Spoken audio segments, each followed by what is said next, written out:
My sole dream was to be able to buy my mother anything she wants, even to this day.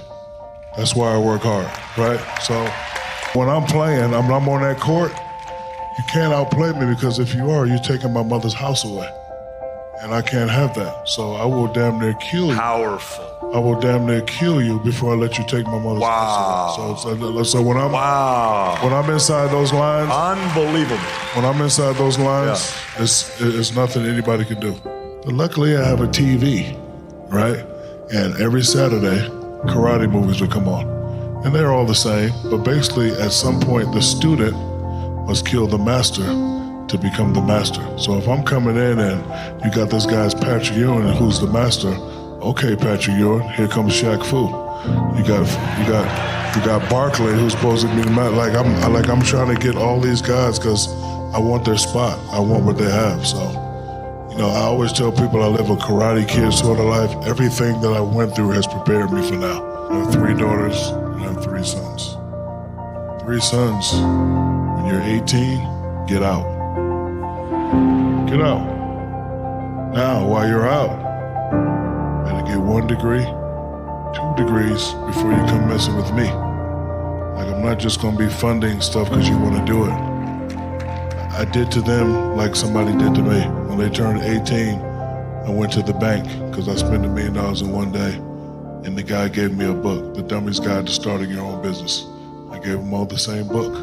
And I said, here you go. You're a man now, make a decision. But if you ever want to come mess with me, I need 1 or 2 degrees. I give my kids the eye spanking. That look right there. If I give that look to my girls, they're done for a week. That look like that.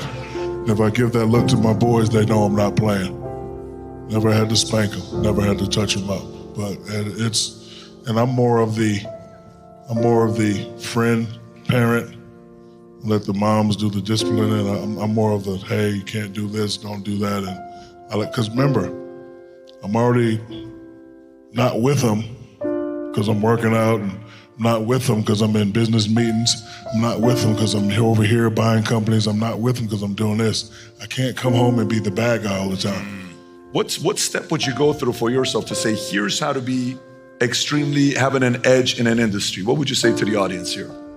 I would say learn the market, learn from your failures, never repeat your failures, work with people that are smarter than you, listen, and mentally know you're the best.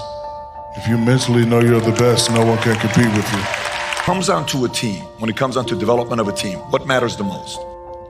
The relationship between ownership, coaches, and the superstars. I had no idea what leadership meant until I was in the 4 Seasons on Doheny one day, and a guy gave me a book by John C. Maxwell, and it just talked about leadership. And I read that book, and I was like, oh my God. So I just started, applying those certain things, and I was shacking up a little things. But as the leader, it's my job to go upstairs and be like, hey, you got me and Kobe. They're saying we the best, but we've been getting swept every year. Because Michael Jordan told me after they swept us, before you succeed, you must first learn to fail. Because in one of my business books, they talk about negotiation, so the only thing I remember was, start your number up here. So my number was 150. I knew I wasn't gonna get 150. Yeah. 150, let them talk me down. So I'm in Atlanta, my agent calls me at 2 a.m. Come to the hotel. So I get to the hotel, and Jerry West is up there, and he has a piece of paper. He says, I got some good news and some bad news. I said, what's the bad news? He said, I couldn't get you that 150. And I said, what's the good news? And he showed me the piece of paper. I've never seen so many zeros in my life. And I was like, he was like, you got to sign now. I was like, okay, I'm signing. You ain't got to worry about that. And then before he gave me the pen, man, I got this 18-year-old that we just acquired from Charlotte. You and him gonna win 3-4 championships in a row. I'm like, yeah, okay, whatever you say. So I'm signed it, but I'm like, this is Jerry West. Jerry West wants me. And the first thing he did when we got there, sitting in an arena like this, and it's dark, and we're sitting in the middle floor, and the lights come on like that. And then, dish, all the great players. And he said, listen, Mr. O'Neal, I know you like to do a lot of things, but at the end of the day, you can be up there with this kid. I mean, you can be up this kid. See, the baby's got me all flustered. You could be up there with those legends, or you could be a bust. So I'm there. He said that to you. Yes, he said that to me. So now I'm sitting there like, man, you believe I could be up there with Kareem and Wilt? He's like, yeah. He said, yeah, I believe it. So now I'm thinking about my mama's house. Think about this. I'm thinking about my career. I'm thinking about my children. Now I got to think about that. So I was under a lot of pressure. I like criticism because remember how I told you I could stop time? When you criticize, I will stop time and see if there's any truth in that criticism. You always have to expand because we want to maximize our potential. We want to be the best. And you know, you could play like this at a certain level, but at some point you're going to have to make that change to stay successful. How do you handle public humiliation, a public loss, and rejection? Well, you have to accept the truths. Most of the time we lost, it was my fault.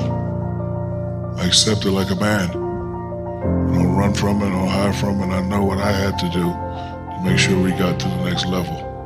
Like, I don't mind criticism, because when you grow up with a drill sergeant, everything's not nice. So I'm used to it, so I'm programmed. But my father always used to say, don't listen to how I say it, just listen to what I say. So when you criticize and humiliate me, I'll read it. Oh, that's not true. I blow it off. If it's a little true, I try to fix the problem. I try not to act like I'm better than everyone else. We're all human. Some people are up here, some people up here, but we're all human. All human.